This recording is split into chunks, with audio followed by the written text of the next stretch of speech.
함께 살아계신 하나님께 기도 올려드린 후에 나누게 될 말씀 찾겠습니다. 같이 기도하겠습니다. 선하심과 인자하심이 영원하신 하나님 아버지, 이 시간도 사랑하는 성도들이 주님의 크신 은혜를 기억하며 참 마음과 온전한 믿음으로 예배의 산지사를 드리게 하시니 감사와 영광을 올려드립니다. 세상의 마지막 때를 살아가는 저희들 언제나 다시 오실 예수 그리스도를 고대하며 살게 하시고 또한 십자가의 은혜로 살게 하셔서 고난 가운데서도 기뻐하고 감사할 수 있도록 주님 친히 저희들의 심령을 능력의 손길로 지키시고 인도해 주시기를 간절히 소망합니다.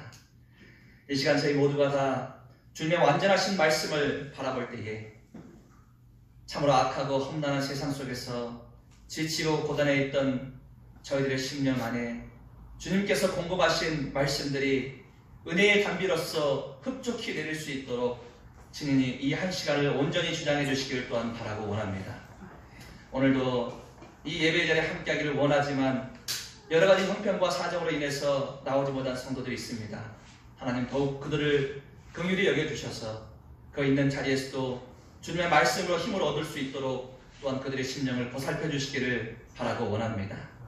여러 가지 질병과 가정의 어려움과 직장의 힘겨운 환경들로 인해서 어려움 가운데 있는 지체들이 있습니까? 영원토록 변함이 없으신 주님의 은혜를 바라봄으로 하늘에서 공급해 주시는 참 평안과 안식과 기쁨으로써 그 어려움의 현장들을 잘 극복하고 이겨낼 수 있도록 힘을 주시고 또한 용기를 더해 주시기를 간절히 소망합니다.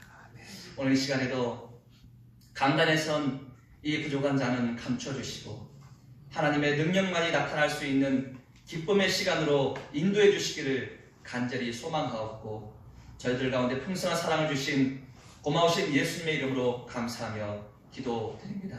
아멘. 함께 나누게 될 귀한 말씀은 로마서 3장입니다. 로마서 3장을 찾도록 하겠습니다. 로마서 3장 21절로 31절까지 말씀입니다.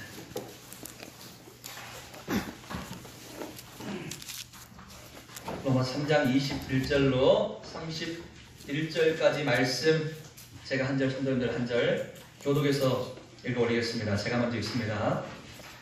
이제는 율법 외에 하나님의 한 의가 나타났으니 율법과 선지자들에게 증거를 받은 것이라. 곧 예수 그리스도를 믿음으로 말미암아 모든 믿는 자에게 미치는 하나님의 은혜이 차별이 없느니라. 모든 사람이 죄를 범하였음에 하나님의 영광에 이르지 못하더니 그리스도 예수 안에 있는 구속으로 말미암아 하나님의 은혜로 값없이 이루다 하심을 얻자 되었습니다. 이 예수를 하나님이 그의 피로 인하여 믿음으로 말미암는 화목 제물로 세우셨으니 이는 하나님께서 길이 참으시는 중에 전해지는 죄를 간과하심으로 자기의 의로우심을 나타내려 하심이니 곧 이때에 자기의 의로우심을 나타내사 자기도 의로우시며 또한 예수 믿는 자를 의롭다 하려 하시니라. 그런즉 자랑할 때 어디 있느냐 있을 수가 없느니라.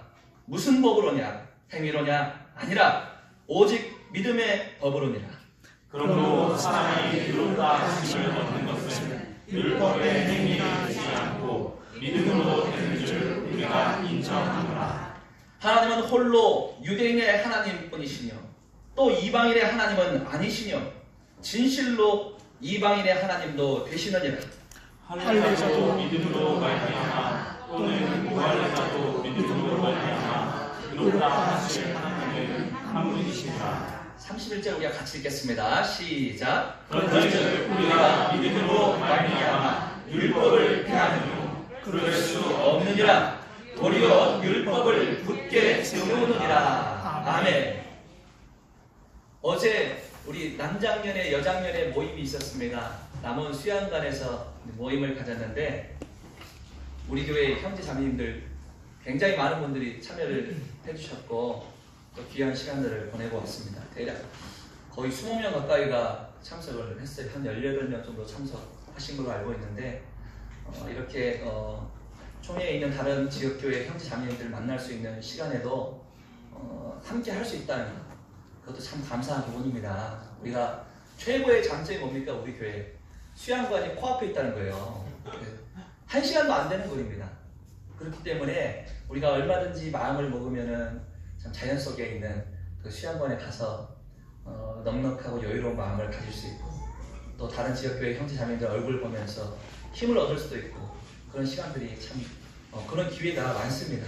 그래서 우리가 상반기 한번, 하반기 한번 이렇게 작년에 모임이 있는데 이번에 참석 못하신 분들도 우리 하반기 때는 동일한 마음으로 같이 동참해서 함께 기쁨을 나눌 수 있게 되기를 간절히 소망합니다. 지금 제가 계속해서 성도님들과 로마서 말씀을 나누고 있는데요. 로마서 전체 핵심 주제를 뽑는다면, 하나의 단어를 뽑는다면 그것은 바로 복음이라고 성도님께 말씀을 드렸습니다. 그런데 이 복음이라는 메시지를 성도들에게 전하고 세상 가운데 전하기 위해서 이 로마서가 기록됐음에도 불구하고, 이 로마서에서 복음을 출발하는 그 첫 출발점이 무엇이 있느냐, 하나님의 진노가 있다는 것을 지난 시간에 성도님들과 함께 나눴었습니다. 지금 이 로마서 말씀은 본문이 로마서 1장 18절부터 들어간다고 했죠. 서론, 본론, 결론을 나눠가지고 본론이 이제 로마서 1장 18절부터 시작되는데, 18절부터 시작해서 아주 많은 분량을 할애해서 하나님께서 진노하고 계신다는 것, 그리고 하나님이 죄를 미워하신다는 것을 계속해서 설명을 하고 있죠. 그래서 우리가 18절 말씀을 보시면은, 1장 18절을 보시면은 하나님의 진노가 불의로 진리를 만드는 사람들의 모든 경건치 않음과 불의에 대하여 하늘로 쫓아 나타난다 하고 말씀하고 있는 거예요. 하나님 복음을 증거하는 첫 마디에 하나님의 진노를 이야기하고 있다는 것은 무엇입니까? 그만큼 하나님 앞에 우리의 죄가 굉장히 무겁다는 것을 로마서가 우리에게 이야기하고 있는 거예요. 그리고 이 하나님 앞에 설 수 없는 우리가 얼마나 큰 진노의 대상인지를 이 성경 가운데서 계속해서 이야기를 하고 있다는 것이죠. 하나님 심판의 대상, 진노의 대상이 다름 아닌 나라는 존재라는 거예요. 그것을 일깨우기 위해서 얼마나 많은 분량을 할애하고 있느냐. 1장 18절부터 3장 20절까지 지난 시간도 말씀드렸다시피 64개의 구절을 내내 하나님의 진노와 하나님 앞에 설 수 없는 죄인의 신부이라는 것을 계속해서 이야기하고 있어요. 그 이야기를 하면서 이제 그 이야기 끝나고 그 다음에 이제 3장 21절부터 해서 복음을 이야기를 하고 있죠. 근데 이제 이 당시 로마서가 기록될 당시에 1세기를 살고 있던 유대인들은 어떤 마음가짐으로 살고 있었냐면요, 본인들이 하나님 진노의 대상이라는 것은 상상도 하지 않고 살아갔습니다. 내가 하나님 진노의 대상이라고? 그건 있을 수 없어. 오히려 진노의 대상이라고 생각하지 않고 굉장히 큰 자부심을 가지고 살았어요. 그래서 소위 말해서 공로주의라고 표현합니다.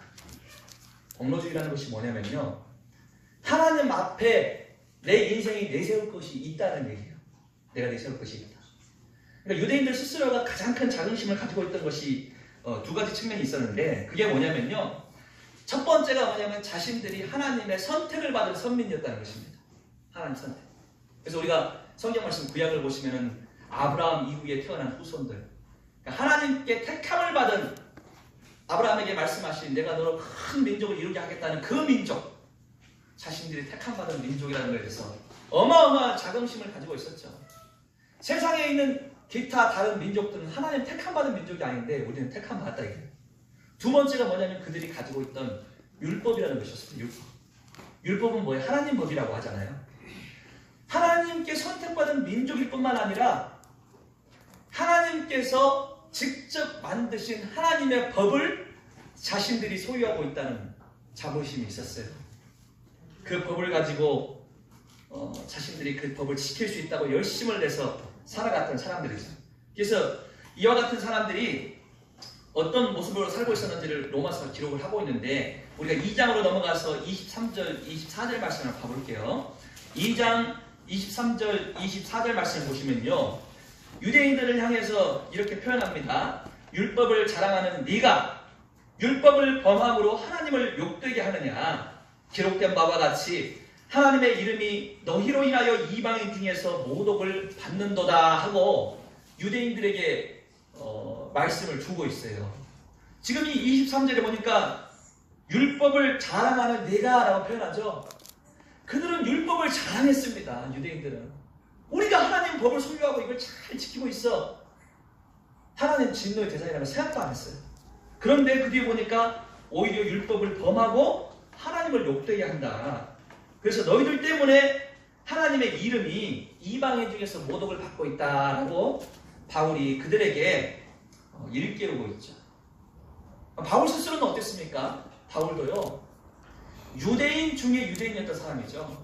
근데 바울이 거듭나기 이전의 바울의 모습, 본인 스스로가 거듭나기 이전의 자기 자신의 모습을 회상하면서 성경에 기록한 내용이 있어요. 그걸 잠깐 찾아볼게요. 로마서 저 뒤로 넘어가지고 빌립보서 말씀을 한번 찾겠습니다. 저 뒤로 한참 넘어가야죠. 빌립보서 3장 4절부터 6절 말씀을 한번 봐보겠습니다. 3장 4절부터 6절. 3장 4절부터 6절까지 말씀을 보시면요. 바울이라는 사람이 자신이 유대주의자로서 살아왔던 인생길을 돌아보면서 이렇게 이야기합니다. 그러나 나도 육체를 신뢰할 만하니 만일 누구든지 다른 이가 육체를 신뢰할 것이 있는 줄로 생각하면 나는 더욱 그러하리니 내가 8일 만에 할례를 받고 이스라엘의 족속이요 베냐민의 지파요 히브리인 중에 히브리인이요 율법으로는 바리새인이요 열심으로는 교회를 핍박하고 율법의 의로는 흠이 없는 자라. 이렇게 표현하고 있지 않습니까? 지금 그가 표현하고 있는 이 내용은요. 정통파 유대인, 그 중에서도 최고 엘리트 유대인이었다는 것을 자기 스스로가 이야기를 하고 있는 거예요. 난지 8일 만에 할례를 받았다. 아브라함의 모든 후손들 중에 남자들은 8일 만에 할례를 받게 돼 있죠. 본인이 8일 만에 할례를 받았다는 거예요. 그 다음에 이스라엘 족속이다. 자기가 아브라함 후손이 맞다는 거예요. 그 뒤에 보면 베냐민 지파라고 합니다. 베냐민 지파는 이스라엘의 1대 왕. 사울이 베냐민 지파 출신이죠. 왕족 출신이라는 거 자기가 혈통이. 그래서 이야기하고 있어요. 히브리인 중에 히브리인이다. 히브리인들 가운데서도 이방 민족과 혼잡한 결혼을 하는 분들도 있었는데 자기는 완전히 순수 혈통의 히브리인이라는 것을 스스로가 이야기를 하고 있습니다. 그 뒤에 보니까 율법으로는 바리새인이라고 표현하고 있습니다. 바리새인들은요 행위에 있어서 그냥 경건을 어마어마하게 추구했던 사람들이에요. 경건주의자. 자신이 바리새인이었다. 그 뒤에 보니까 열심으로는 교회를 핍박했다고 해서 이게요 유대인들에게는 최고의 자랑거리 중에 하나입니다. 왜냐? 교회를 핍박했다는 건 뭐냐면 하나님의 뜻에 반하고 이단적인 사상을 믿고 있는, 우리는 메시아를 기다리고 있는데 저들은 메시아가 왔다고 사람을 믿고 있다. 그들을 핍박하는 것이 하나님 가장 기뻐하시는 뜻 가운데 하나라는 것을 스스로가 생각하고 있었어요. 그렇기 때문에 열심히 교회를 핍박하는 것은 하나님 가장 기뻐하는 것이라고 생각했던 사람들이죠. 그렇게 핍박을 해왔다는 거예요. 그 뒤에 보니까 율법의 의로는 흠이 없는 자다. 완전주의자라고 표현합니다. 한마디로 철저하게 매일의 삶 가운데 매 순간순간 율법을 지키면서 살면서 그거를 기뻐하는 사람들. 그 사람이었다는 거예요. 자기 자신이. 근데 그걸 통칭해서 바울이 이 3장 4절에 뭐라고 표현하고 있냐면요. 그와 같은 자기 자신의 모습을 한 단어로 정리를 합니다. 4절에 보니까 그러나 나도 무엇을 신뢰할 만하다 그래요? 육체. 육체라는 단어로 표현을 하고 있습니다. 그러니까 자기 자신의 그 어마어마한 자랑거리들을 한 단어로 표현한다면요. 뭐라고 표현할 수 있냐면은 육체입니다. 육체. 내 육신의 자랑거리. 그런데 바울의 자랑이 바뀌었죠. 이제 완전히 바뀌었습니다. 그래서 그 앞절인 3절 말씀을 성도님들 같이 한번 읽어볼까요? 3절 말씀 큰 소리로 같이 읽겠습니다. 시작. 하나님의 성령으로 봉사하며 그리스도 예수로 자랑하고 육체를 신뢰하지 않는 우리가 곧 할례하라. 아멘. 아멘. 그리스도 예수로 자랑하고 육체를 신뢰하지 않는 우리가 진짜 할례당이라는 거예요. 진짜 할례다. 이 할례라는 건 육체에 받는 것이 아니라 우리 안에 마음 가운데 받은 할례를 이야기하고 있는 것입니다. 그러니까 바울이라는 사람은 결국 뭐냐면은 내 과거의 어마어마한 노력, 하나님 앞에 기쁨이 되고자 자랑거리로 삼았던 그 모든 노력은 한마디로 내 육신의 자랑거리였는데 이제는 달라. 내 자랑은 내 육신이 아니에요. 이제 나의 자랑은 누구라고 표현합니까? 예수 그리스도라고 표현하고 있어요. 그리스도 예수로 자랑하고 육체를 신뢰하지 않는다. 이렇게 바울이라는 사람이 표현을 하고 있습니다. 근데 이 성경 로마서에 등장하고 있는 육신의 자랑거리를 삼았던 이 유대인들의 모습, 그들을 보면서 성도된 우리들은 참 한심하다. 어떻게 그 수없는 시간들을 자기 육신을 경건하게 생활해서 하나님 앞에 나아갈 수 있다고 생각하지? 그러면서 한심하게 보는데 알고 보면요, 이 세상 살고 있는 모든 인간들이 바로 유대인들과 같습니다. 그러니까 유대인들은 우리를 비추는 거울이라고 성경은 표현을 하고 있는데 실제로 우리의 삶은 어떻습니까? 우리도요, 일상의 삶에서 자기 자랑거리 많이 추구하면서 사는 인생들입니다. 그것을 성경이 우리에게 일깨우고 있어요. 그래서 다시 우리가 로마서 1장을 가보시면요, 우리 인간을 가리켜서 뭐라고 표현하는지를 성경이 얘기하는 부분들을 한번 확인해 보겠습니다. 1장 30절 말씀을 보시면요, 로마서 1장 30절 보시면은 세상 모든 사람들 가리켜서 이렇게 표현하고 있습니다. 비방하는 자요, 하나님의 미워하시는 자요, 능욕하는 자요. 그 뒤에 보니까요, 교만한 자요, 자랑하는 자요. 이렇게 표현하죠. 우리 인생을 가리켜서 성경은 말씀하기를 우리는 교만한 자다, 우리는 자랑하는 자다 하고 표현을 하고 있는 것입니다. 그러니까 내 육신에서 뭔가 내세울 만한 거리들, 나 이런 사람이야 라고 뭔가 보여주고 싶은 생각들, 이것들이 우리 인생길 살아오면서 한 번도 없으셨습니까? 그건 아니죠. 우리 개개인이 나만의 자랑거리들이 언제나 내 마음 가운데 있어요. 그런 것들을 때로는 뽐내고 싶고 드러내고 싶고 자랑하고 싶은 것들이 참 많다는 것입니다. 이게 바로 우리 인생의 모습이라는 것을 성경이 우리에게 비추고 있다는 거예요. 그와 같은 교만하고 자랑거리 많으려고 하는 인생들을 가르쳐서 오늘 본문은 한 가지 중요한 강력한 질문을 던지고 있어요. 3장 다시 가서 27절 말씀을 보시면요, 27절에 뭐라고 기록하고 있느냐면요, 처음 시작하면서 이럽니다. 그런즉 자랑할 때가 어디뇨 하고 우리에게 질문을 던지고 있어요. 우리 인생은 교만하고 자랑하는 자라는 것을 일깨울 뿐만 아니라 우리에게 질문을 던집니다. 당신이 자랑할 것이 어디 있느냐 하고 성경이 우리에게 질문을 던지고 있어요. 그리고 그 다음에 답을 합니다. 있을 수 있어요, 없어요? 없느니라 하고 있을 수 없다. 우리는 자랑할 것이 있을 수 없다 하는 것을 답으로 제시를 하고 있습니다. 우리 인생이 하나님 앞에 내세우고 자랑할 거리가 하나도 없다는 것, 이것을 증명하기 위해서 수도 없는 구절을 우리 인생의 죄인이라는 것을 1장부터 시작해서 3장까지 기록을 하고 있는 것이 이 로마서 말씀입니다. 실제로 그렇습니다. 사람이요, 거듭나는 것도 그래요. 우리 인생이 하나님 앞에서 거듭나는데 가장 큰 장애 요소 중에 하나가 무엇이냐면요, 바로 내가 뭔가 내세울 거 있다는 교만한 마음가짐이에요. 난 그래도 이렇게 살아왔는데 하시는 분들을 만나기도 합니다. 나는 그래도 다른 사람들 같이 살아오지는 않았어. 나는 깨끗하게 살아왔어. 나는 악한 마음 품지 않고 살아왔어. 나는 남들 도우며 살아왔어. 이런 얘기 하시는 분들이 있어요. 그런 분들이 거듭나기가 굉장히 어려워요. 내가 뭔가 했다는 겁니다. 내가 뭔가 인생을 그래도 이만큼 살아왔다 하는 자기 자부심이 안에 들어있는 분들, 그런 분들은 거듭나는 것 자체가 굉장히 어렵습니다. 실제로 사람이 구원을 받는데도 그렇지만 우리 인생, 모든 인생의 출발점을 보면요, 이와 같은 교만이 하나님과 멀어지는 계기가 된 거예요, 사실.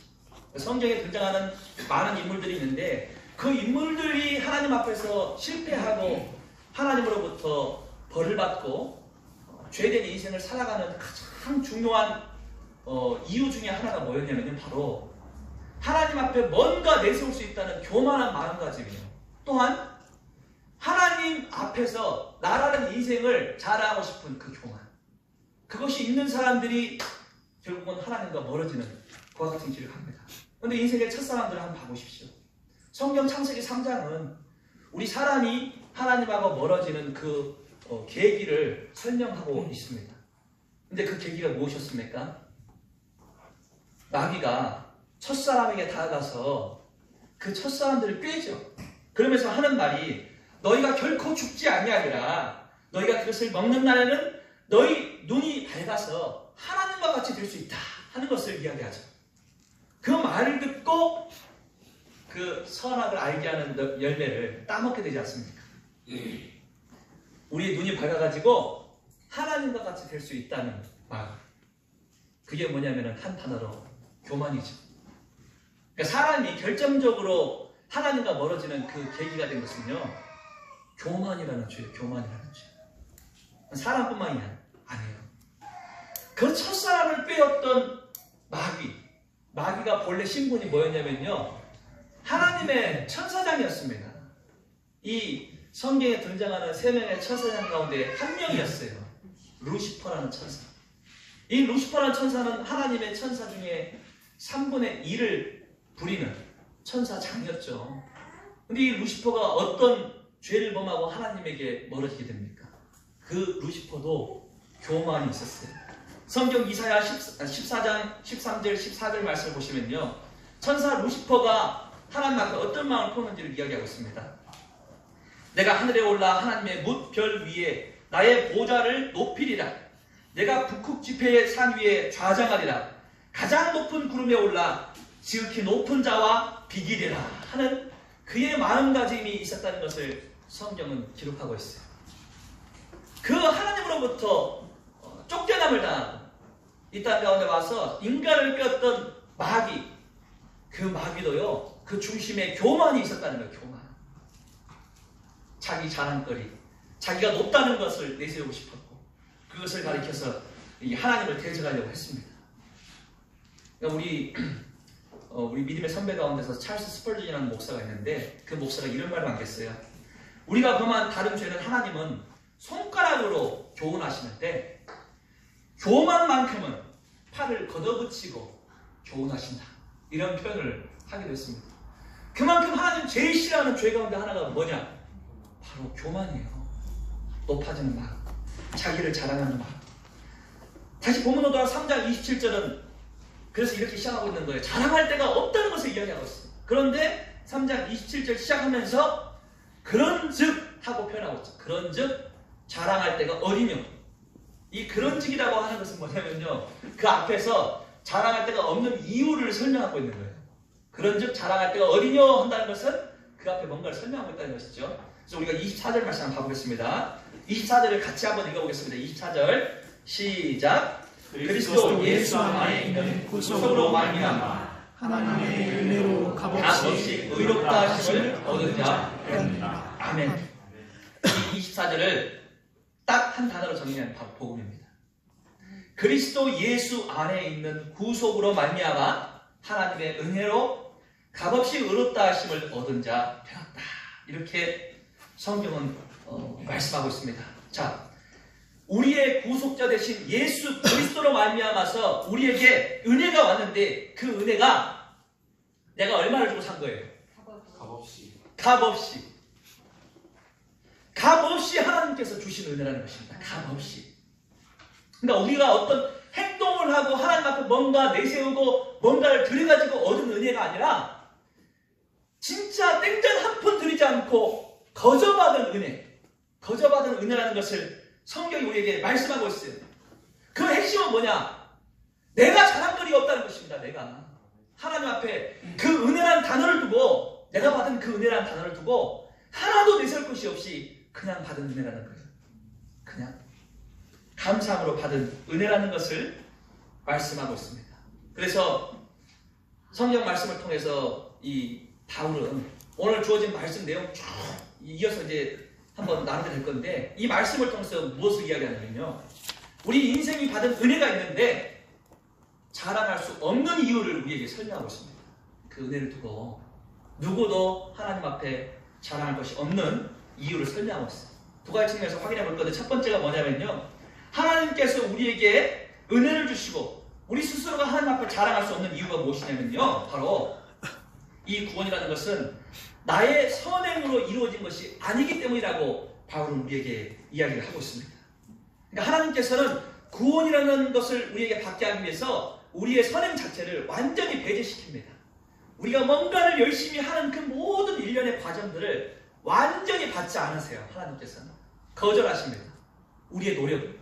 그래서 3장 27절을 다시 보시면은, 그런즉 자랑할 때가 어디뇨 있을 수 없느니라 하고 말씀하고 그 다음에 아주 중요한 이야기를 하고 있어요. 무슨 법으로냐? 행위로냐? 아니라. 그 다음 같이 읽을게요. 시작. 오직 믿음의 법으로니라. 아멘. 행위가 아니라 오직 믿음이라는 법이 있다는 거예요. 그리스도 예수께서 하신 그 일을 오직 믿음 하나로 성취했다는 것입니다. 구원을. 그래서 그 다음 28절에서 다시 한번 반복을 하고 있는 거예요. 28절 제가 읽어보겠습니다. 그러므로 사람이 의롭다 하심을 얻는 것은 율법의 행위에 있지 않고 믿음으로 되는 줄 우리가 인정하노라 하고 말씀하고 있습니다. 하나님은요, 우리 인간이 자랑할 수 있는 선행이나 자기의 공로, 자기의 모든 의로운 행위들을 전부 다 철저하게 거부해요. 너의 노력 받지 않겠다 하는 것입니다. 왜냐하면 그 모든 노력이 다 죄 가운데서 나오는 거예요. 내가 뭔가 노력을 해서 인정받고자 하는 그 마음가짐 자체가 죄입니다. 그래서 하나님께서 우리의 그 노력 자체를 받지 않고 하나님 편에서 주시는 길을 택한 거예요. 근데 놀라운 것은 뭐냐면, 인간이 특이한 생각을 합니다. 무슨 생각을 하냐? 나의 노력을 하나님께 드리고 싶어 해요. 내 노력을. 그래, 나도 뭔가 한 것은 있어야 할 거 아니냐. 내가 뭔가를 하려고 무진장 노력합니다. 왜 유대인들이 율법을 지키려고 했을까요? 그들은요, 열심으로 노력하는 것이 하나님 기쁘시게 한다고 생각했어요. 얼마나 치열하게 율법을 지키려고 했느냐. 출납부를 가지고 다녀. 출납부. 이 주머니에다 가지고 다녀. 그래가지고 하루 중 내내 자신의 행동을 통해서 나타나는 모든 것들을 출납부에 기록합니다. 내가 이 율법 지켰으면은 입금 계좌 쪽으로 딱 출납부를 동그라미 쳐요. 내가 이거 못 지키면은 출금 쪽으로 이렇게 출납부를 딱 찍습니다. 하루 일과를 갖고 이 저녁에 다 돌아봐요. 입금 쪽으로 싹 동그라미가 쳐져 있으면은 내가 이렇게 하나님 앞에 기쁨이 됐구나. 스스로 자부심을 느끼며 살았어. 이 얼마나 치열한 삶입니까? 그 삶은 아무나 사는 거 아니에요. 매일같이 일거수일투족 자기의 삶을 추려가면서 전부 다 하나님 앞에 자기 의의를 계산하려고 했던 사람들. 그 사람들이 유대인이란 말입니다. 그런데 그들을 가르쳐서 바울이 뭐라고 얘기하느냐? 우리가 10장 말씀 한번 찾아볼게요. 로마 10장 말씀을 보시면은 10장 3절에 이렇게 기록하고 있어요. 진짜 하나님의 뜻과는 반대로 열심을 냈던 그들 가르쳐서 바울이 어떻게 기록을 하고 있냐면, 로마서 10장 3절에 같이 읽겠습니다. 3절 시작. 하나님의 의를 모르고 자기의 의를 소유하고 힘써 하나님의 의를 족족치 아니하였느니라. 하나님의 의를 몰라요. 자기가 의롭게 되려고 하는 그 노력을 가지고 철저하게 힘써서 하나님의 의를 복종하지 않았다. 그만큼 자기 자신을 내세우고 싶어 했다. 근데 우리는 거듭난 성도임에도 불구하고 우리도요, 사실 자기 자랑하는 삶 살 때가 엄청 많습니다. 저도 제 개인적인 경험인데, 제가 누구를 위해서 뭔가 돈을 쓰잖아요. 그러면요, 제가 정확한 날짜는 기억이 못해도 내가 대략 얼마 썼는지까지 기억하고 있어요. 그게 몇 년이 지나도 기억에 남아요. 성도님들 그런 적 없어요? 내가 뭔가 누군가를 위해 베풀고 누군가를 위해 선행을 하는 그 모든 것들을 어떤 사람들은요, 날짜까지 다 기억해요. 그리고 그 사람을 위해서 무엇을 샀고 무슨 행동을 했는지까지 다 기억합니다. 그래서 속으로 나는 이만큼 했는데 자기 그런 생각들 다 잘 잡는 경우가 많아요. 그 뭐냐면 전부 다 내가 얼만큼 했다는 것을 드러내고 싶어하는 욕망이죠. 누가 알아주기를 원하고.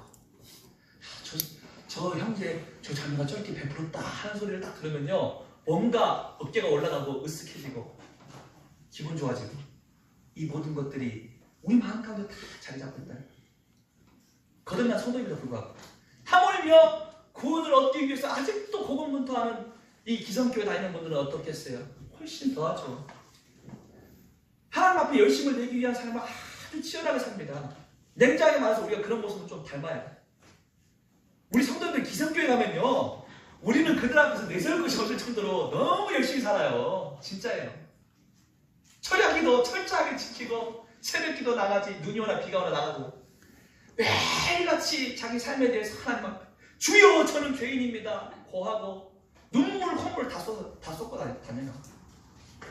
목사님 막 떠받들고 잘하고 막 성도들 베풀고, 이 모든 것들이요 구원하고 직결되는 줄 알아요. 그 실제로 우리나라뿐만 아니고 세계적으로 다 그래요. 대부분의 이 거듭나지 못한 교단에 속한 사람들이 다 그래요. 한 통계 설문조사를 보면 깜짝 놀라요. 이 미국에서 낸 통계조사인데, 이런 통계를 했어요. 미국에 있는 교회에 열심히 다니는 7,000명을 대상으로 질문을, 서베이, 우리 설문조사를 했어요. 어떻게 했냐면은, 하나님께 당신이 인정받기 위해서, 또 하나님을 기쁘시게 하기 위해서 당신은 무엇이 필요하다고 생각합니까? 했더니요, 그 질문 7,000명이 응답을 했는데 그 가운데 60%가 어떤 얘기를 했냐? 제가 하나님 앞에 선한 생활을 해야죠. 이렇게 답을 해요. 그리고 그 다음에 하나님께서 그러면은 당신에게 만족하기를 원하신다면 당신은 어떤 삶을 살아야겠느냐? 이러니까요, 답을 뭐라고 하느냐? 70% 사람들이 최선을 다해야 합니다. 이렇게 답을 했어요. 최선을 다해야 합니다. 최선을 다해서 선을 베풀고 살아야 한다는 거예요. 얼마나 이 고군분투하는 삶입니까? 구원을 이루기 위해서. 이 설문조사 결과가 우리에게 일깨우는 건 뭐냐면요, 인간이 선한 생활을 하고 열심을 내서 최선을 다하는 것이 하나님을 기쁘시게 한다는 그와 같은 확고한 마음가짐이 다 있다는 거예요. 이거 우리 신앙생활 가운데 굉장히 중요한 화두를 던지는 것입니다. 우리 성도님들, 내가 신앙생활 가운데 열심을 내면서 살려는 것이 구원하고 직결되는 것은 아니라는 것을 알지만, 우리가 어떻게 해요? 우리 연약한 모습들을 깨부수고 열심히 살려고 하는 노력 가운데서 자포자기할 때도 많아요. 나는 왜 이럴까, 안 될까, 부끄러워. 근데 그 마음을 이용해서 오히려 신앙을 퇴보시키는 마귀의 계략이 있다는 걸 아셔야 합니다. 진짜예요. 우리 마음을 살짝 틀어가지고 하나님 앞에 열심을 내지 못한 부끄러운 나의 모습을 보게 해서 나를 정죄 가운데 몰아넣는 거예요, 마귀는. 그래서 우리 인생이 신앙을 자포자기하게 만들어버리는 것이 마귀의 계략입니다. 그런데 세상의 이 교회 다니는 사람들 중에서 구원을 받지 못한 사람들은 결국은 그 노력을 통해서 구원을 이루려고 하는 갈급함이 있다는 거예요. 갈급함. 그러면서 그들은 뭐라고 하느냐면요, 아니 그 귀한 구원, 영원한 생명을 얻고 천국을 가는 구원인데 내가 노력을 하나도 하지 않고 어떻게 그날을 들어가겠냐. 나도 양심이 있는데, 나도 그래도 하나님 앞에 뭔가 내세울 것은 있어야 하지 않냐. 그러면서 열심히 내는 거예요. 그 인간의 기준이죠. 사람 생각은 뭐냐면요, 결국은 나의 노력이 수반되는 구원을 이루고 싶은 것이 이 인간의 마음 그 깊숙한 데 다 깔려있어요. 내가 뭔가를 해야 개운한 거예요. 해야지만이 하나님 기뻐하시는 줄 알고 그와 같은 삶을 사는 경우가 되게 많습니다. 그래서 고린도전서 1장 18절은 그러한 자들에게 무엇을 일깨우냐면요, 십자가의 도가 멸망하는 자들에게는 미련한 것이고 구원을 얻은 우리에게 하나님의 능력이라고 표현하고 있어요. 십자가의 도는 무엇입니까? 세상 사람들 볼 때 되게 미련한 거예요. 십자가에서 처절하게 죽으신 그 예수님이 내 죄를 감당해줬다는 걸 단지 믿는 것, 그게 십자가의 도거든요. 근데 세상 사람들이 볼 때는 한심한 믿음인 거예요. 세상 모든 종교인들이 봤을 때, 야 저걸로 구원을 받는다고? 마음속으로 그냥 믿는다고 구원을 받아? 미련한 것처럼 보이죠. 근데 그 가운데 수천 년 동안 하나님 계획하신 계획이 있었고 그 예언을 이루시면서 예수님이 이 땅에 보내시고 십자가의 처절한 고통 가운데 죽게 하시고 물과 피를 다 쏟게 하시고 3일 만에 부활의 몸으로 일으키신 하나님의 능력을 모르는 것입니다. 그 능력, 얼마나 오랜 시간을 준비하고 그 구원을 이뤘는지를 세상 사람들은 공감할 수가 없는 거예요. 그러나 사랑하는 믿음의 형제자매님들, 우리가 구원을 받았음에도 불구하고 우리도요 자기 교만할 때가 많다는 것을 잊지 말아야 합니다. 사실은요 성도들 가운데서도요 내가 받은 구원에 대해서 이야기할 때 나도 뭔가 한 것처럼 생각하는 분들 의외로 많아요. 진짜예요. 전 믿음으로 구원받았습니다 말하는 분들 자세히 대화를 해보면요 그 믿음을 두고 교만하는 분들이 많습니다. 진짜예요. 자, 어떤 말이냐면요 하나님께서 우리에게 구원을 주시는 과정 속에서 우리가 믿음을 갖게 되는 그 중요한 계기 중에 하나가 뭐냐면요 우리에게 하나님 자유의지를 주셨다는 거예요. 근데 그 자유의지를 가지고 내가 믿었다는 거예요. 그 생각은요 성경적인 가르침이 아니에요. 내가 자유의지로 믿음을 갖게 됐다고 이야기하는 것은 비성경적인 생각입니다. 근데 의외로 이런 생각을 가진 분들 되게 많아요. 내가 하나님 믿었는데 내 자유의지로? 그거 가짜입니다. 진짜 구원이 아니에요. 자유의지로 믿었다는 것은 구원하고 관계가 없는 것입니다. 하나님 우리에게 선택의 기회를 주신 것은 맞지만요 믿음도 하나님이 주시지 않으면 우리가 가질 수가 없는 거예요. 성경 그 이야기하고 있습니다. 우리가 말씀 몇 가지 찾아볼게요. 에베소서 2장 말씀 찾겠습니다. 에베소서 2장 뒤로 넘기셔가지고 에베소서 2장 8절부터 9절 말씀 보시면요 에베소서 2장 8절부터 9절까지 말씀 보시면요 이 믿음 자체가 우리에게서 난 것이 아니라는 것을 이야기하고 있어요. 에베소서 2장 8절 9절 제가 읽어보겠습니다. 너희가 그 은혜를 인하여 믿음으로 말미암아 구원을 얻었나니 이것이 너희에게서 난 것이 아니요 하나님의 선물이라 그러죠. 그런데 너희가 그 은혜를 인하여 믿음으로 말미암아 구원을 얻었다. 그런데 이 믿음으로 말미암아 구원을 얻은 것은 너희에게서 난 것이 아니다. 지금 이것을 기록하고 있는 것입니다. 그러니까 이 믿음이라는 것은요 믿음의 출발점부터가 우리에게서 난 것이 아니라는 것을 성경이 이야기하고 있어요. 9절에 행위에서 난 것이 아니니 이는 누구든지 자랑치 못하게 함이니라 하고 표현하고 있는 것입니다.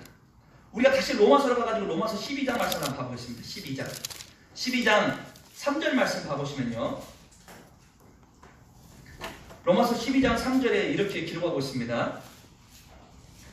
내게 주신 은혜로 말미암아 너희 중 각 사람에게 말하노니 마땅히 생각할 그 이상의 생각을 품지 말고 오직 하나님께서 각 사람에게 나눠주신 믿음의 분량대로 지혜롭게 생각하죠. 하나님이요 각 사람에게 믿음을 나눠주신 것입니다. 믿음을 우리가 이걸 알아야 돼요. 그럼 우리가 믿음은 내 자유의지로 믿는 것이 아니야. 아니죠. 하나님께서 예수님을 통해서 우리에게 주신 그 은혜, 그 크신 은혜를 바라볼 때에 그 은혜에 감격한 사람들이 믿음을 소유하게 되고 거듭나게 되는 것입니다. 다시 말해서 이것은요 내가 의지적으로 믿음을 가져야겠다고 해서 믿는 것이 아니고 하나님께서 베풀어 주신 그 은혜를 바라볼 때에 우리가 그 가운데서 감동하는 거예요. 그러면서 그것을 소유하게 되는 것입니다. 다시 말해서 믿음의 출발점에는 우리의 자유의지 자체가 없어요. 그 출발점에서 오직 하나님의 은혜만 100% 있을 뿐입니다.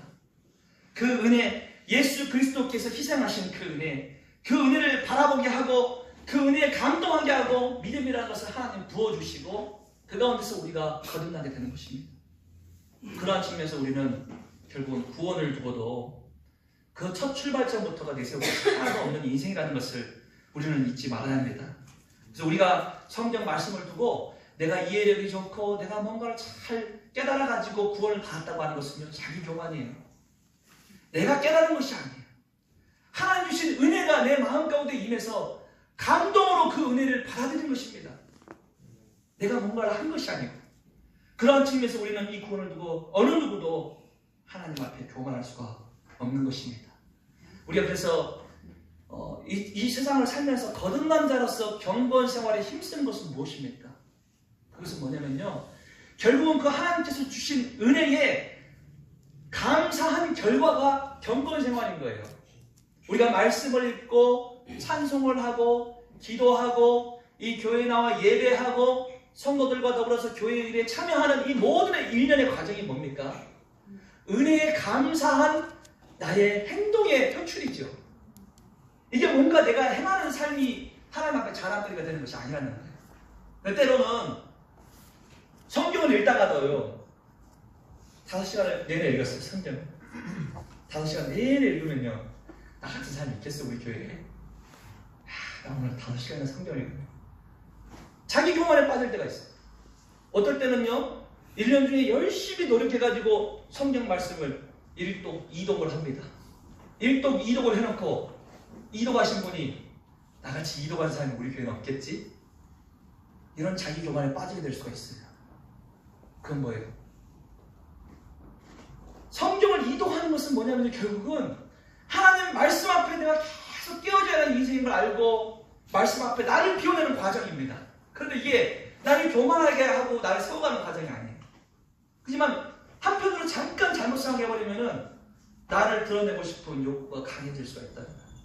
이 교회에서 봉사하고 누군가를 위해서 구제하고 헌신하는 이 모든 일련의 과정은요, 결국은 은혜에 감동한 결과지 나를 드러내는 결과가 아닙니다. 이걸 우리가 잊지 맙시다. 교회에서 우리 믿음의 형제 자매들이 참 열심히 동참하고 때로는 봉사하고 나무를 희생하고 헌신하는 모습들이 있을 줄로 압니다. 근데 그것은 진짜 하나님 은혜에 감사함으로 나온 헌신이어야지 또 다른 측면에서 내가 이만큼 했다는 것을 내세우기 위한 헌신이 되면 안 된다는 것이죠.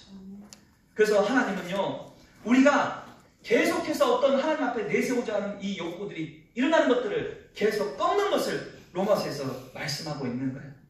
그래서 우리가 진짜 감사하는 자로서 하나님 앞에 나아가는 자들은요, 마음속에 어떤 생각을 가져야 하느냐. 시편 기자의 고백이 우리 고백이 되어야 합니다.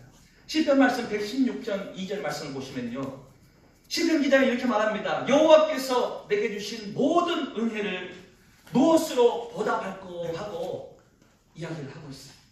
하나님 내게 주신 은혜가 있는데 하나님 무엇으로 보답해야겠습니까? 하고 질문을 스스로 던지고 있는 거예요. 그건 뭡니까? 그 중심에는 하나밖에 없어요. 빚진 자의 심정이 있는 것입니다. 빚진 자. 믿음의 형제 자매입니다. 내가 하나님께 무엇으로 보답할까 외친다는 건요, 하나님께 사랑의 빚, 은혜의 빚을 졌다는 거예요. 빚을. 그 빚을 졌기 때문에 뭔가 보답하고 싶고 하나님께 드리고 싶고 하나님 앞에 더 열심으로 나아가고 싶은 갈망이 있는 것입니다. 갈망. 그 갈망으로 사는 것이 성도의 마음에 자세하는 거예요. 그래서 우리가 이 성경 말씀 로마서 8장 말씀 보겠습니다. 8장을 보시면 바울도 어떤 고백을 하는가, 우리에게 도전하고 있습니다. 8장 12절 말씀 보시면 8장 12절 말씀 큰 소리로 같이 읽어 올리겠습니다. 12절 시작. 그러므로 형제들아, 우리가 빚진 자로 돼 육신에게 져서 육신대로 살 것이 아니라. 아멘. 그렇습니다. 바울이 우리에게 어떤 도전을 던집니까? 형제님들, 우리는 하나님 앞에 빚진 자입니다. 그리스도 예수의 희생 앞에 빚진 자매가 우리 육신에게 져가지고 육신대로 살지 맙시다 하는 것을 우리에게 도전하고 있는 것입니다. 온전한 은혜, 그 은혜를 받은 자는요, 빚진 자의 마음가짐을 가지고 더 겸손하게 헌신하고 희생하고 하나님께 드리는 그와 같은 길로 나아가는 것입니다. 그래서 바울이 던지는 질문, 그런즉 자랑할 때가 어디 있냐 하고 말씀하는 것은, 우리 아무것도 자랑할 것 없이 오히려 하나님께 받은 것만 있으니까 빚졌다 이거예요. 빚진 자로서 더 희생적인 삶을 살고 하나님의 기쁨 되는 삶을 살기 위해서 한 걸음씩 한 걸음씩 나아가는 성도의 삶이 되어야 한다는 것입니다. 두 번째로 바울은 우리 모두가 다 하나님 앞에 자랑할 거리가 없는 이유에 대해서 이렇게 설명하고 있어요. 우리는 예수 그리스도 외에 어떤 구원의 길도 받은 적이 없다. 그렇기 때문에 우리는 자랑할 거리가 없다 하고 바울이 성경을 통해서 이야기하고 있습니다. 다시 본문으로 돌아가서 29절 30절 말씀을 한번 봐보겠습니다. 3장 29절 30절 말씀 보겠습니다. 29절 30절 말씀 보시면요, 제가 읽어보겠습니다. 하나님은 홀로 유대인의 하나님뿐이시뇨 또 이방인의 하나님은 아니시뇨 진실로 이방인의 하나님도 되시느니라. 할례자도 믿음으로 말미암아 또는 무할례자도 믿음으로 말미암아 의롭다 하실. 그 다음 같이 읽을게요. 시작. 하나님은 한 분뿐이십니다. 아멘. 그렇습니다. 지금 이 29절 30절 말씀 뭐냐면요, 구원은 예수 그리스도밖에 없다는 거예요. 할례 받은 자, 다시 말해서 정통파 유대인도 구원은 믿음으로 받는 것이다. 이방인 너희들도 믿음으로 구원받고 하나님의 자녀가 될 수 있다. 그것을 이야기하고 있어요. 그래서 30절 끝내면서 어떤 이야기를 하고 있냐면요, 믿음으로 말미암아 의롭다 하실 하나님은 한 분이시다 하는 것을 이야기하고 있습니다. 지금 이 말은 굉장히 중요한 메시지입니다. 하나님 한 분뿐이시다. 이게 왜 중요해요? 하나님이 한 분이시라는 건요, 하나님께서 제시하는 구원의 길도 하나밖에 없다는 것입니다. 우리가 이걸 잊지 말아야 돼요. 세상에서 하나님 한 분뿐이시라는 건요, 하나님 앞에 나올 구원의 길도 하나밖에 없다는 거예요. 그 하나의 길이 무엇이냐? 바로 예수 그리스도 십자가 은혜밖에 없다는 것입니다. 그럼에도 불구하고 지금 이 세상에 만연하고 있는 생각은 무엇이냐면요, 구원의 길이 다양하다는 거예요. 다양하다. 어떤 사람들은요, 교회를 다니면서도 유대인들은 율법 열심히 지켜서 하나님 앞에 의롭게 된다면요, 열심히 지켜야지. 우리나라 사람들은요, 이렇게 말하기도 해요. 교회 다니시는 분들이 또는 성당 다니시는 분들, 그런 분들 가운데서도 이런 생각 가진 분들 되게 많습니다. 끝나고 있어. 교회에 다니는 사람들만 구원하시는 하나님이 아니지. 세상에 사람들이 얼마나 많은데, 각자가 믿는 종교가 다를지라도 가만히 보면 그 지향하는 바는 다 똑같더라. 열심히 나름대로 그 종교에서 정진하면 하나님이 그들의 마음을 기뻐 받아줄 수 있다. 이렇게 생각하는 분들이 많아요. 그 생각을 뭐라고 표현하냐면요, 종교다원주의라고 표현합니다. 수없이 많은 종교가 있는데 그 종교들은 전부 다 하나님께로 나아가는 나름대로 열심히 있다. 그러니까 그 가운데서도 누군가는 하나님을 발견하고 구원받을 수 있다. 그와 같은 생각이요, 세상에 만연하고 있습니다. 얼마나 두려운 세상인지 몰라요. 한마디로 우리나라에서 유교, 불교 믿는 분들 아직도 있는데, 그 가운데 열심히 참선하고 수행하면요, 하나님께서 그들의 마음을 기뻐 받고 천국으로 인도해 줄 수도 있다는 거예요. 놀라운 사실은 교회를 다니는 분들 가운데서 그런 사고방식을 가진 분들이 굉장히 많다는 거예요. 진짜로. 실제 우리가 믿고 있는 이 교단 밖을 나가보시면은 그런 분들 되게 많습니다. 실제로 제가 몇 가지 한번 확인을 시켜드리면요. 화면 좀 바꿔주실래요? 자, 이제 불교라는 데를 보시면은, 불교라는 사람들이 이제 어떤 생각 가지고 있냐면은 참선하죠. 참선해놓고 그 뒤에 밑에 뭐라고 적혔냐, 그 고요하고 치열한 수행.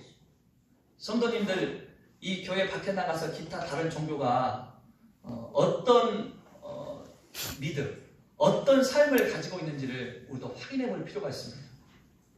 사람이요, 그만큼 자기 노력으로 뭔가 신 앞에 내세우고 싶어하는 욕망이 강한데, 이 불교 다니는 사람들은요, 참선이라는 걸 해요. 가만히 고요하게 이렇게 무릎을 양반다리를 꿇고 또는 무릎을 꿇고 앉아가지고 시원하게 자기 수행을 합니다. 이 스님들만 하는 것이 아니고 일반인들도 되게 많이 참선을 하죠. 이와 같은 노력을 통해서 뭔가 절대자 앞에 나아갈 수 있다는 것을, 그리고 스스로가 부처가 될 수 있다는 것을 확신을 하고 이와 같은 수행을 하고 있어요. 몇 시간씩 이런 수행을 합니다. 몇 시간씩. 누군가는요, 진짜 금식을 하면서도 이런 수행을 하는 분들도 많아요. 매일같이. 우리 이제 이 불교뿐만 아니고 이슬람교 사람들은 더 깜짝 놀라요. 이 사람들은요, 하루에 5번씩 철저하게 기도 시간이 있습니다. 성도님 그거 아십니까? 매일같이 기도 시간이 하루에 5번 정해져 있어요. 5번. 그래가지고 그걸 뭐라고 하냐면 일출, 정오, 하오, 일몰, 심야, 이 5가지 시간을 딱 정해놓고 그 시간 땡 하면요, 그 자리에서 바로 그냥 무릎 꿇고 기도를 해야 합니다. 단체로도 이렇게 많이 사람들이 줄 서가지고 이 기도를 해요. 얼마나 철저하게 지키느냐. 깜짝 놀라버려요. 성도님들 도저히 따라갈 수 없는, 혀를 내두를 수밖에 없는 그와 같은 사고방식을 가지고 알라라는 신을 찾아 헤맵니다. 이 사람들이 얼마나 대단하냐면은 이슬람교를 믿는 사람들이 비행기를 타고 가다가도 자기들 딱 정해진 시간이 되면요 좌석에서 일어나가지고 복도로 나와서 이 기도를 하고 있어요. 비행기 안에서. 성지순례를 다녀오신 분들도 깜짝 놀랐어요. 제가 알고 있는 분이 성지순례를 다녀왔는데 성지순례 차를 운전하고 있던 사람이 공교롭게도 이슬람교를 믿는 사람이에요. 근데 그 차량 운행을 하고 있다가 한참 고속도로를 달리고 있대요. 고속도로를 달리다가 갑자기 그 브레이크를 확 밟더래요. 브레이크를 밟고 운전기사가 차에서 일어나가지고 밖으로 나가더래요. 그래 이걸 하고 있대요. 운전을 하는 중이었어. 근데 이거를 매일같이 반복하고 있대요. 하루 5번씩. 얼마나 치열합니까? 저 멀리 인도에 가보시면요. 인도는 어떤 줄 아세요? 인도는 더 깜짝 놀라요. 이 사람 한번 봐보세요. 입에다 지금 뭐 꿰고 있어요? 뭐 세포체인 같은 거 입을 살을 통과해봐요. 살을 예, 코 뚫듯이 진짜 살을 통과해가지고 자기 고행입니다. 고행. 절대자 앞에 이와 같은 고행을 하고 자기를 깎아내면은 절대자 앞에 나아갈 수 있다고 생각하는 거예요. 그 다음 사람 한번 봐보세요. 등에다가 지금 뭘 꽂고 있습니까? 이게 자기 자랑거리예요. 아휴, 저는 저런 행동을 어떻게 할까? 깜짝 놀라죠. 근데 이와 같이 자기 스스로 몸을 고행을 하고 학대하면서 자기 피를 내면서 절대자 앞에 나아가면 들어준다는 거예요. 이와 같은 사고방식을 가진 분들이 있습니다. 요 다음 사람 한번 봐보세요. 이 사람은 더 깜짝 놀라요. 이 사람 지금 오른손을 들고 있습니다. 오른손. 이 오른손을 지금 들었는데 오른손이 가늘어요, 굵어요? 가늘죠? 이 손이요 더 이상 안 내려가요. 굳어버렸어. 등채로. 근데 몇 년 동안 지금 이 사진 찍을 때 몇 년 동안 이 행동하고 있는 줄 아세요? 45년. 45년을 하루도 내리지 않고 잠잘 때도 들고 있어요. 잠잘 때도. 얼마나 오랫동안 들고 있었는가. 아예 이 상태로 굳어버려가지고 이 사람 인터뷰를 하는데 안 힘드세요? 그랬더니 지금은 하나도 안 힘들어요. 감각도 없습니다. 그래요. 처음에는 힘들었는데 지금은 힘들지가 않대요. 왜냐하면 여기서 이 상태로 굳어버린 거예요. 진짜. 이와 같이 고행을 하면서 사는 사람들을 보면서 교회 다니는 사람들이 저들만의 방법으로도 하나님께 이룰 수 있다고 생각하는 분들이 많다는 거예요. 얼마나 한심한 생각입니까? 사도행전 4장 말씀 한번 봐보겠습니다. 사도행전 4장. 4장 말씀, 4장 12절 말씀 보겠어요. 4장 12절.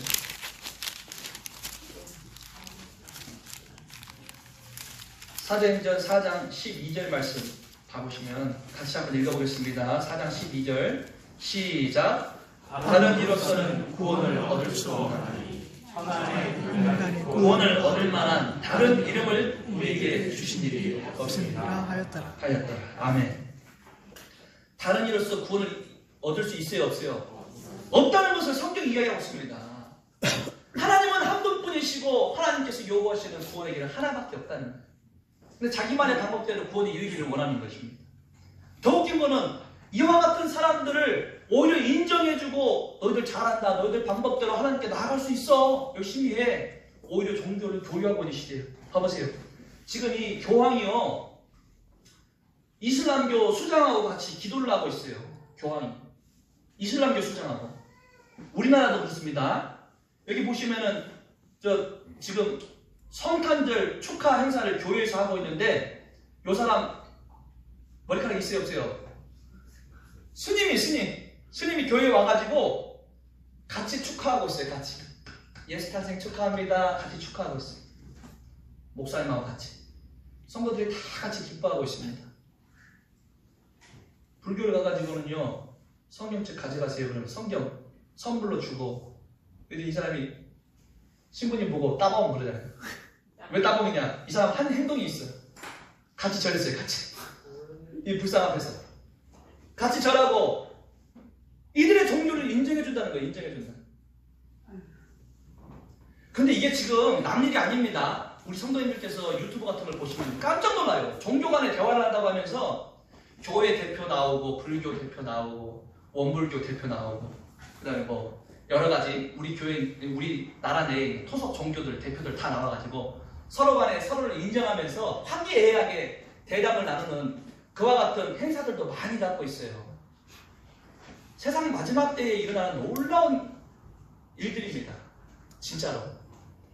아예 그냥 교회가 이 뭐 부처님 오신 날 행사에 같이 참여해가지고 같이 축하를 해주고, 지금은 12월 25일 되면 스님들이 교회 와가지고 같이 축하해줘요. 이런 세상이 돼 있어요. 성경 말씀에 다른 이로서는 구원을 얻을 수 없다는 것을, 천하 인간에 다른 이름을 주신 적이 없다는 것을 기록하고 있는데, 세상은 완전히 반대의 길로 가고 있다는 것입니다.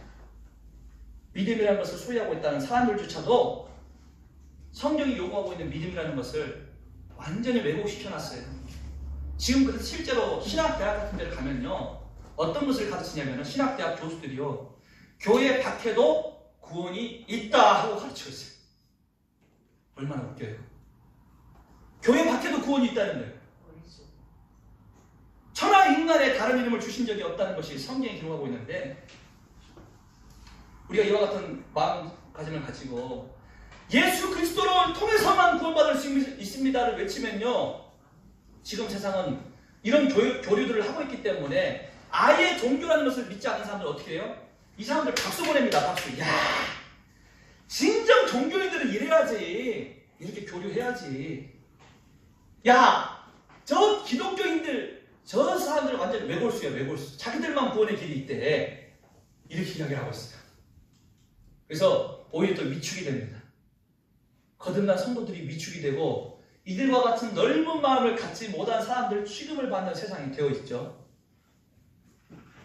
근데 하나님의 마음을 진짜 몰라서 그러는 거예요. 하나님 본래의 마음을 모르고 있습니다. 우리가 성경 말씀, 베드로후서 말씀 한번 가보겠습니다. 베드로후서 말씀.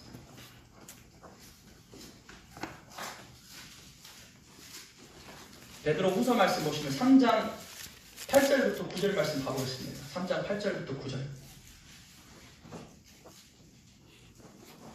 3장 8절부터 9절 보시면요, 이렇게 기록하고 있죠.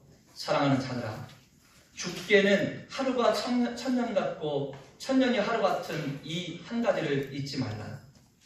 주의 약속은 어떤 이에 더디다고 생각하는 것 같이 더딘 것이 아니라 오직 너희를 대하여 오래 참으사 아무도 멸망치 않고 다 회개하기에 이르기를 원하시느니라. 아멘. 하나님 마음은 어때요? 하나님은요, 아무도 멸망받지 않기를 원하십니다. 그 마음이 얼마나 간절합니다. 진짜로 오랜 시간을 인내하면서 기다리고 계세요. 돌아오기를. 돌아와라. 돌아와서 회개하고 이 구원의 방법으로 구원을 받아라. 지금도 기다리고 계시는 하나님이십니다. 그 하나님의 마음을 모르고 오히려 하나님을 거절하는 세상이 된 거예요. 구원의 길을 하나만 만들어놨어요. 하나님? 에이, 그런 하나님이 어디 있어? 세상에 이렇게 많은 사람들에게. 아니죠. 하루를 천년같이 기다리고 천년을 하루처럼 기다리는 하나님이시잖아요. 그렇게 오랫동안 갈망하고 모두를 대하여 오래 참고 아무도 멸망치 않기를 원하시는 그 하나님의 마음을 모르고 있는 것입니다. 그분 아니죠.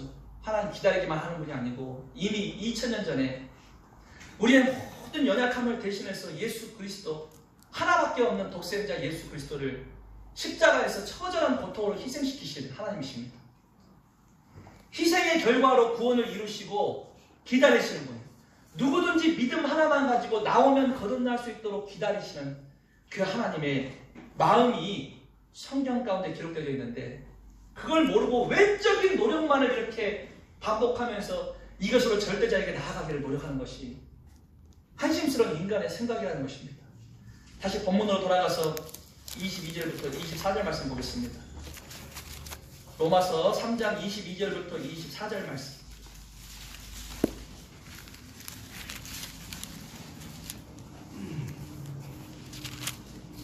(3장) 22절부터 24절 보시니까, 곧 예수 그리스도를 믿음으로 말미암아 모든 믿는 자에게 미치는 하나님의 의인이, 차별이 있어요 없어요? 차별이 없느니라.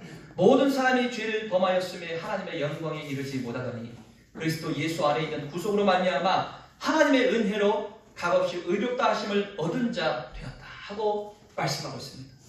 모든 사람들을 차별하지 않고 부르시는 하나님이시라는 거예요. 믿음으로 나오면은 모두가 다 값 없이 의롭다함을 얻을 수 있다는 것을 이 본문 가운데 기록하고 있습니다.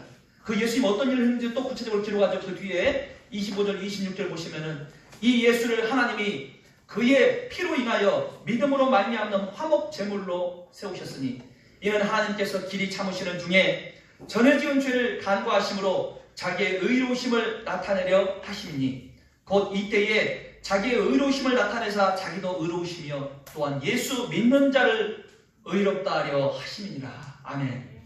봐보세요. 하나님께서 우리와 하나님의 관계를 화목하게 하기 위해서 제물로 바치신 예수 그리스도예요. 예수의 피로 인해서 하나님께서 구원의 길을 예비해 놓으셨다는 것입니다. 하나님 길이 참았다는 것을 25절도 기록하잖아요. 하나님께서 길이 참으시는 중에 우리의 죄를 간과하셨다. 우리의 죄를 묵과하시고 예수님 피로 덮어버렸다는 것을 이야기하고 있는 것입니다. 그리고 예수님 스스로도 의로울 뿐만 아니라 예수님을 믿는 모든 사람들을 의롭다 여겨주시는 하나님이시라는 것을 오늘 본문은 우리에게 이야기하고 있습니다. 그래서 예수님께서 하신 일은 뭐냐면요, 하나님의 의를 이루셨다라고 표현하고 있는